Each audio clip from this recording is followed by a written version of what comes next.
17 turnovers overall. So once again, the final score from Kuiper Gymnasium. Pella Christian wins a thriller over Knoxville, 58-53. And when we come back, we'll have the victorious head coach of the Pella Christian Eagles, Coach Jerry Nikkel. We'll be back in 1 minute with the post-game show. And other important needs for you, their customers. The Marion County State Bank is a full-service bank for all your banking needs, and happy to be part of these tournament games. Gymnasium with the post-game show and Pella Christian head coach Jerry Nikkel, whose team came up with a thrilling 58-53 victory over a scrappy Knoxville team. Coach, congratulations on a hard-fought victory tonight. Thank you so much, Brad. It was truly a hard-fought game. There are no other words to describe it. It was hard-fought from start to finish, and it was going to be the survival of the fittest in the fourth quarter, the way I saw it. Who could contain the most stamina out there and continue to take the ball to the hole and score. And fortunately, we did it and hit some big free throws down the stretch, and it was a great win for our team. Well, without a doubt, that's true. Now you go on and you play the winner of the second game here between Pella and Albia. We talked about that earlier in our pregame show. Pella most likely should be favored in this ball game and probably should come away with the victory. Let's talk maybe in case Pella does win. What is your strategy going to be against the Little Dutch if you play them on Friday night? Just come out and play the same kind of ball we've played all year, just exactly the same, and hope to beat them with that. Coach, that entire first half was nip and tuck, as was really the first three quarters. Your team really didn't seem to get on track in the early going of the ball game. You had some sloppy turnovers, as did Knoxville, but then you seemed to settle down after halftime. What did you say to them at the intermission to get them settled down, and then you came out in that third quarter and kind of took it to them? Well, in the first half, we were behind all the time. You know, we were playing the catch-up. They were having the 2- and 4-point leads, and we had to try to catch up and get even with them. And it was a matter where we couldn't do anything defensively that we wanted to. The press really wasn't bothering them that much, and then our man-to-man, we were doing a good job, and every time we thought we'd get somebody stopped, they'd drive and we'd commit a foul inside, or Higginbotham would hit a two-pointer from the outside. And we had too many unforced turnovers in that first half, just like the ball game. We were trying to pass the ball inside too much. You know, we even had one of those in the second half where we like to look inside, but we probably overlooked inside just a little bit there, and kids weren't quite looking for it, or they were at the wrong angle when they got it.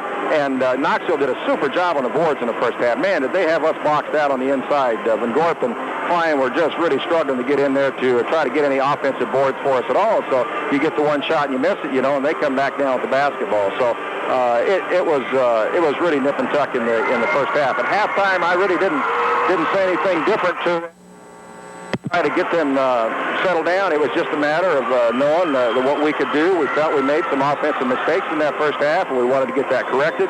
And the big thing we talked about at halftime was that if we could get any kind of a lead on them, we were going to go to the zone defense. And I credit the zone defense for giving us a victory probably as much as anything else. And the kids, once they got the lead, they just continued to extend it about 1 point at a time. It wasn't sweet. It was 4, then it was 5, and then it was 6, and so forth. But it was really important to hit those free throws down the stretch, and we had some good kids on the free throw line to do it. For the game, we hit 12 out of 16 free throws, which was fantastic. And then Woody Klein took that ball to the hole there. You know, we were in our delay game, and he saw a little opening to get around Hogue, and that's the kind of ball player Woody Klein is, and I thought he had probably as outstanding a ball game for one individual person on the court tonight as I've seen in a long time. 26 points, perfect at the free throw line, and let me tell you, Brad, he missed very few field goal attempts, and he was our leader on the court tonight. He did a super job. The other night it was Zoustra, and that's just kind of been our story all year long. You know, we do a lot of work together and have a good time doing it, and we take turns in the scoring columns, and tonight it was Woody's turn, and boy, did he do have a fine ball game. We needed it. Well, you talk of Ryan Klein. He did have that great ball game, 26 points, as you mentioned. He did only miss 5 shots from the floor, and he really single-handedly kept your team in the ball game in that first half. In fact, he had 13 points at the break, and your team had 26 points total in that first half. So he was your key player scoring-wise in that first half. Mark Van Gorp, kind of an off night scoring-wise, but he was plagued with foul problems all night long. Eventually did foul out of the ball game.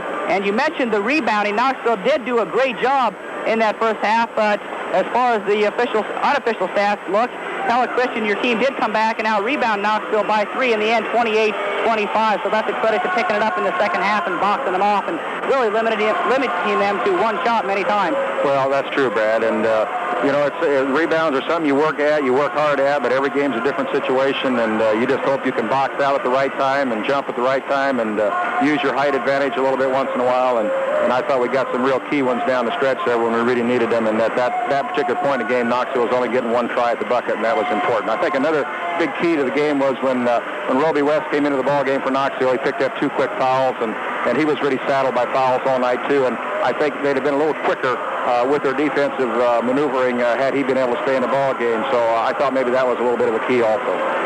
Well, they see the cream rises to the top, and you guys definitely did in that fourth quarter, and you win a well-deserved, hard-fought ball game, 58-53, to advance into Friday night's district final against the winner of this game. Coach, congratulations on a great, great victory tonight, and good luck Friday night. We'll be talking to you beforehand. Well, thanks to you, Brad, and thanks to all the fans for coming out, and it was a great team victory for us, the school, the whole program. We really appreciate you covering it for us. Okay.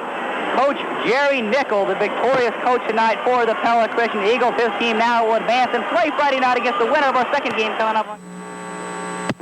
And Albia. We'll take a break, go back to our station, and then be back in 30 seconds with our pregame show to Game 2 on our doubleheader night here on KTAB. Back right after this.